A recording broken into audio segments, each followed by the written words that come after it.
বন্ধুরা চলে এলাম নতুন একটা ব্লগ নিয়ে। আজকে চলে এসেছি কাকাদের এই কোটাতে মাছ ধরবো বলে। তো এই কোটা হচ্ছে বর্ষাকালে বুড়ে যায়, আর বুড়ে যাওয়ার ফলেই বেসিক্যালি কই, শিঙি, ল্যাঠা, মাগুর এইসব মাছগুলি কোয়ে ঢোকে, আর সেটা জল কমে গেলে ছেঁচে ধরা হয়। আর এই কাকা একটা ধরেছে বড় মৃগেল মাছ, তো এই মাছগুলো মাঝে মধ্যে ঢুকে যায়।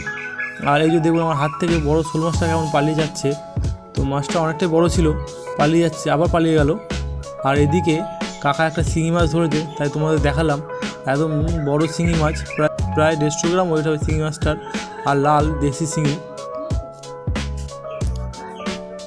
আর এই যে এখন আমি একটা বড় শোল মাছ ধরেছি, তাই আপনাদেরকে দেখালাম বড় শোল মাছ। তো আজকে এই কোটাতে সবথেকে বড় শোল মাছটাই পালিয়ে গেল। তো পরে ধরা হবে, জল ছেঁচা হচ্ছে, জল ছেঁচা আবার ধরা হবে। আর এখন একটা ধরেছি গজাল মাছ, তো এই যে মাছটা পালিয়ে গেল। চেষ্টা করছি কী মাছ দেখি।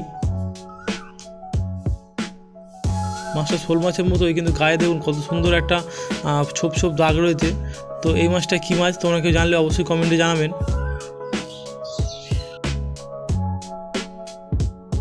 তো এই যে এখন মাছ ধরা শেষ, আর মাছগুলো সব ভালো করে ধুয়ে নেওয়া হবে। আর এই যে মাছগুলো নিয়ে সব বাড়ি চলে এসেছি। মাছ দেখুন কত মাছ হাঁড়িতে, ল্যাঠা মাছ, শিঙি মাছ। কাকা মাছগুলো বাছাই করছে আড়তে নিয়ে যাবো বলে। আর এই যে বড় বড় কই, দেশি কই, একদম লাল রঙের কই।